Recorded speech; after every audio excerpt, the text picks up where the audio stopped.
میں ایک سوال جو غالباً ہمیں پچھلے سیگمنٹ کے ساتھ ہی کر لینا چاہیے تھا، وہ یہ ہے کہ آپ کی پارٹی کی الخدمت فاؤنڈیشن کی جو کنٹریبیوشن ہے کوئی چھپا ڈھکا نہیں ہے، نہ آپ کو اس کی پروجیکشن کی ضرورت ہے، نہ میرے خیال سے جماعت اسلامی نے کبھی اس کو بیچا ہے۔ اجتماعات آپ کرتے ہیں تو وہ تاریخی ہیں، رابطہ مہم ہے تو وہ آپ کی دوسری پارٹیوں سے بہت زیادہ افیکٹو اور بہت زیادہ ہے۔ یہ سارا کچھ جو ہے یہ ووٹر میں کیوں کنورٹ نہیں ہوتا؟ اچھا، یہ سوال تو مجھ سے بخاری صاحب شاید آپ بھی کبھی اور لوگ بھی کرتے تھے جب ہم کراچی کی کیمپین چلا رہے تھے۔ میں ایک مثال دے رہا ہوں۔ کریکٹ۔ اور میں اس وقت یہ کہتا تھا یار یہ سوال ابھی نہیں کرو، میں ووٹ کی بات ہی نہیں کر رہا۔ میں تو یہ چاہتا ہوں کہ جماعت اسلامی عوام کے ساتھ کمیونیکیشن اپنی ڈیولپ کرے، کیونکہ جماعت اسلامی ٹھیک کام کر رہی ہے، آنیسٹ پارٹی ہے، گراس روٹ لیول پر ہیں، نارملی مڈل کلاس اور غریب لوگ زیادہ اس میں ہیں جو پاکستان کے عوام جس طرح سے ہیں، اور جماعت اسلامی خدمت کرتی ہے، تعلیم کا کام کرتی ہے، لوگوں کی آواز بنتی ہے۔ کہیں کوئی پرابلم ہے جس کی وجہ سے لوگوں کو پتہ نہیں چلتا تو وہ ہم کمیونیکیشن کے ذریعے سے انشاءاللہ اس پرابلم کو دور کریں گے۔ ہم نے وہاں اسمارٹ طریقے سے یہ کام کیا، لوگوں کی رائے بدل گئی، اور مجھے یقین ہے کہ انشاءاللہ پورے پاکستان کی رائے اب بدلے گی۔ اب چیزیں جو ہے نا اس طرح سے ٹھہرتی نہیں ہیں، اب دنیا بدل رہی ہے اور تیزی سے اب اسپریڈ کرتی ہیں۔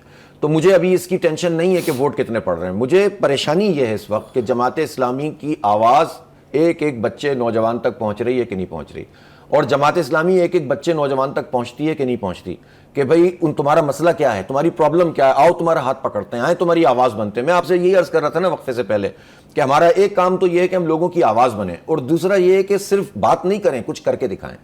میں آپ کو مثال دے رہا تھا بنو قابل کی، یہ ایک ایریا ہے جس میں ہم کام کر رہے ہیں، ہم خدمت اور تعلیم اور لوگوں کے جینوئن ایشوز، اس کا ایک کمبینیشن لے کر آگے بڑھتے ہیں، اور ساتھ ساتھ پھر امت کے ایشوز کو بھی، اس لیے کہ ہم گلوبل ویژن سے کام کرتے ہیں، ہم سوچتے بڑا ہیں، ایکٹ لوکل کرتے ہیں۔ حافظ صاحب، آپ نے نا اربن پولیٹکس کی تو مثال قائم کی، کراچی میں رزلٹ جو بھی رہا ہو، لیکن ساری دنیا کو معلوم ہے کہ کراچی میں کیا کام آپ نے کیا ہے۔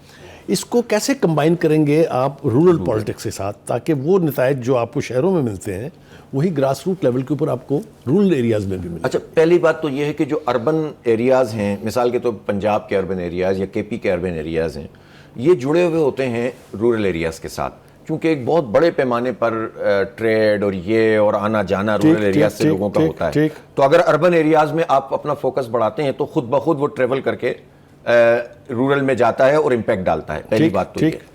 دوسری بات یہ کہ رورل ایریاز میں جو اصل طبقہ ہے وہ کسان ہیں، کاشتکار ہیں۔ پاکستان میں 97% عام کاشتکار ہیں جن کی تھوڑی تھوڑی زمینیں ہیں، 10 ایکڑ تک کی زمینیں ہیں، 15 ایکڑ تک کی زمینیں ہیں، اور ظاہر یہ وہ طبقہ ہے کہ جو بیچارہ اس وقت پسا ہوا طبقہ ہے، اس کی کوئی آواز نہیں ہے۔ آپ نے دیکھا ہوگا گزشتہ دنوں ہم نے اس پر بہت فوکس کیا ہے کہ گندم کے مسائل، کپاس کا مسئلہ، گنے کے پیسے نہیں ملنا، کسان کے حوالے سے کوئی بولتا نہیں ہے۔ جاگیرداروں کو سب پروٹیکٹ کرتے ہیں لیکن کسانوں کے لیے کوئی بات نہیں کرتا، کاشتکاروں کے لیے کوئی بات نہیں کرتا۔ ان کی دوائیں مہنگی، ان کی یوریا مہنگی، ان کو آڑتی جو ہیں وہ یرغمال بنا لیتے ہیں۔ 3900 روپے کا ریٹ طے کیا پنجاب حکومت نے، اور گندم بکی 2100-2200 روپے میں، تو لاگت سے کم جو ہے وہ پیسے جب آئیں گے اجڑ گیا نا، کسان تو اجڑ گیا، مقروض ہو جائے گا، تو اس کی آواز کون بنے گا؟ تو ہم اس پر بہت سیریس کام کر رہے ہیں، اور پھر ہم اپنے ان سارے کاموں کو، ابھی ہم نے پچھلے دنوں 15,000 عوامی کمیٹیاں پاکستان میں بنائی ہیں، اور موسٹلی یہ جو ہے نا دیہی علاقوں میں بنائی ہیں، اور وہاں پر ہم نیٹ ورکنگ کر رہے ہیں۔ تو یہ ٹائم تو لگتا ہے، اور ظاہر اتنا عرصے کا گیپ ہے، تو اس گیپ کو انشاءاللہ جماعت اسلامی فل کرے گی، اور آپ دیکھیے گا کہ ایک کمبینیشن ہوگا رورل اور اربن کا، اور اس سے فائدہ ہوگا انشاءاللہ۔ حافظ صاحب، یہ بیانیے بنانا یا کوئی ایک موقف لے کے چلنا جس کے اوپر بیس کرنا پوری الیکشن کمپین کو، یہ تو ساری پارٹیاں ہی کرتی ہیں۔ آپ کے پاس اب وہ کیا سلوگن ہے؟ بدل النظام، یہ تو تحریک ایک تحریک کا نام ہو گیا۔ وٹ بیانیہ، کیا بیانیہ لے کے آپ چلیں گے کہ لوگ آپ کی طرف نہ صرف متوجہ ہوں بلکہ جماعت اسلامی کے پیچھے کھڑے ہوں؟ بیانیہ یہ کہ نظام بدلنا پڑے گا، یہ بیانیہ ایگزسٹنگ نظام not acceptable. دیکھیں، That's what you are 78 saying. سال میں یہ نظام نہیں چل سکا، اور 78 سال میں اس نظام کو چلانے والے ہم تو یہ اب عوامی دباؤ کے ذریعے سے کہیں گے کہ اپنا فیلئر قبول کیجیے ہے۔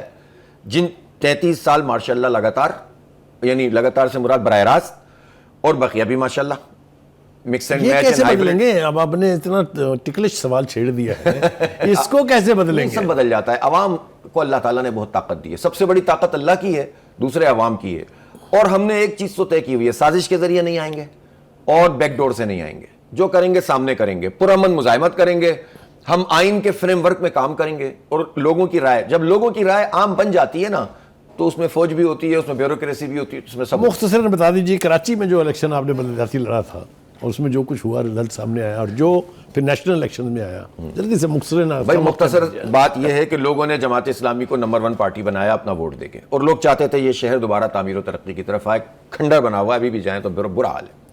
لوگوں کو بڑی تمناؤں کے ساتھ انہوں نے جماعت کو سپورٹ کیا. ہماری کمیونیکیشن ٹھیک ہو گئی لوگوں سے. کراچی کے لوگوں کو آپ بلیم تو نہیں کر سکتے, انہوں نے جتنے آپ کے دور دیکھے ہیں, جتنے جماعت اسلامی کے میئر کے دور دیکھے ہیں, وہ تو ایک آئیڈیل. سب سے زیادہ ووٹ ہر میئر کے مقابلے میں زیادہ سیٹیں نہیں کراچی والوں نے, میں ان کا شکریہ ادا کرتا ہوں, اور ابھی بھی ہمارے ساتھ انٹیکٹ ہیں. اور آپ کو میں بتاؤں بڑی مزے کی بات ہے کہ جتنے ووٹ بلدیہ میں لوگوں نے دیے تھے اس سے 60% زیادہ ووٹ انہوں نے قومی اور صوبائی میں دیا ہمیں.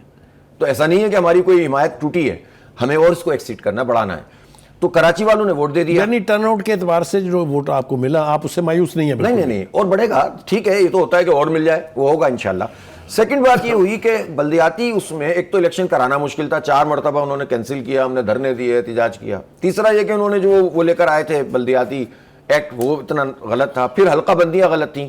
یعنی پیپلز پارٹی نے جو سیٹیں جیتی ہیں وہ 15,000 ووٹ والی سیٹ پہ جیتی ہیں, ہم نے جو جیتی ہیں وہ ایوریج 45,000 پہ جیتی ہے. تو 1/3 کا تو یہی تھا. پھر بھی ان کے پورے نہیں پڑے, انہوں نے سیٹیں چھیننا شروع کر دیں. الیکشن کمیشن کو ساتھ ملا لیا.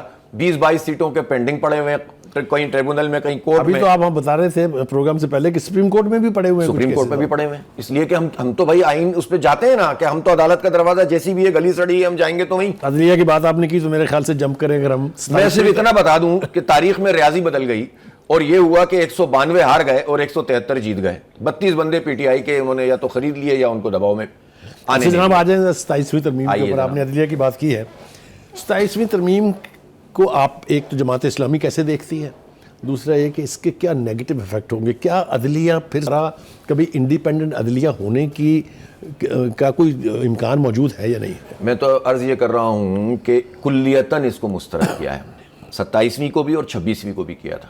پہلے کچھ دانت ٹوٹے تھے, اب تو انہوں نے جبڑا نکال دیا, مسوڑے بھی نکل گئے, اب تو کیا کریں گے.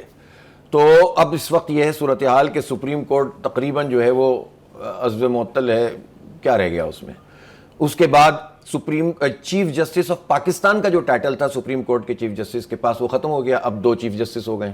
ٹھیک ہے. تیسری بات یہ کہ جو آئینی عدالت ہے اس میں عدلیہ اقلیت میں اور حکومت اکثریت میں ہو گئی ہے, تو اس کے نتیجے میں اپنی مرضی کے بندے لائیں گے.